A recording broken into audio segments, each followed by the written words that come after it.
Wicker is thin branches or vines flexible enough to be woven. Many plants can be used for wicker, such as willow and rattan. Quality wicker is very durable. You can find antique wicker furniture that's as sturdy today as in its heyday.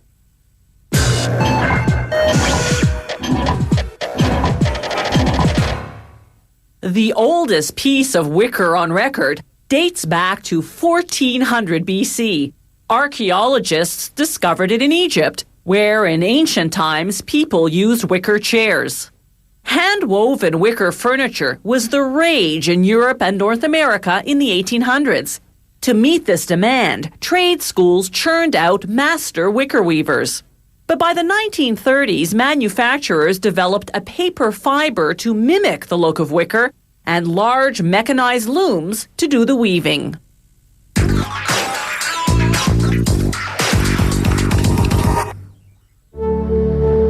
Today's genuine wicker items are usually made of rattan core, rattan palm tree branches stripped of their bark, then processed into different diameters and profiles.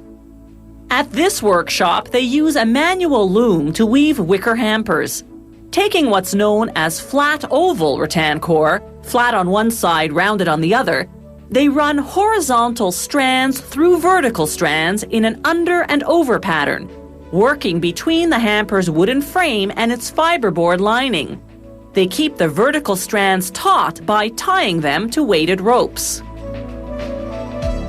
It's important to keep moistening the rattan with hot water to keep it supple enough to manipulate. They weave one thin round strand after every 13-centimeter high section of flat oval. There's no structural reason for this pattern, it's purely aesthetic.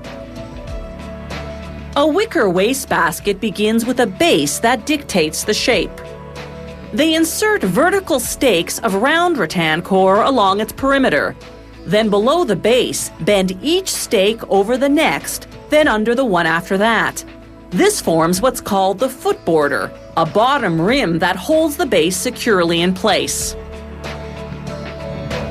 Now they insert a wooden form and begin weaving. First, a small section of round rows, then a large section of flat oval ones. Slowly and patiently, they work their way to the top, never resorting to glue or staples to hold the strands together. Only a hook to compress the rows for a neat and tight weave. Every so often, they use pliers to tear off a stray fiber. Now for the finishing touch. They braid what's left of the vertical stakes into a decorative top rim. This particular braiding technique is very complex, requiring all 10 fingers and a special tool to pry stubborn strands apart. They snip off the excess with a cutter. When they're finished, they remove the modular wooden form. Its components are numbered so they'll know how to reassemble them for the next basket. Another more decorative way to finish the top of a basket is this arch technique. They trim each vertical stake, bend it into an arch, then tuck it into the basket 3 stakes over. This measuring tool ensures the arches are of equal height, while this metal device creates a space into which to tuck each stake. Wicker weavers create magnificent designs by combining various shapes and sizes of rattan. A strand can be as thick as a pencil or as thin as a needle.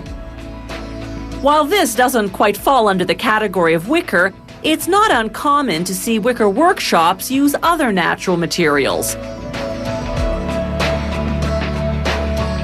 Here, they're weaving a chair seat out of cord made from seagrass.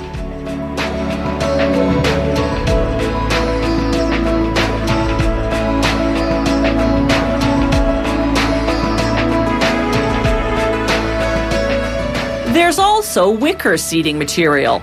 This pre-woven sheet is called cane seating or rattan peel. It's made from the bark stripped off the rattan branch.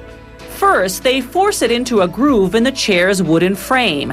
Then they glue in what's called spline, a strip of rattan core with a pointed edge. They wedge that edge into the groove, hammering it down to hold the rattan peel in place. Then they trim off the excess. Because wicker is wood, it can be stained or painted, or left its natural color. Whatever the finish, they give it 2 or 3 coats of varnish for protection.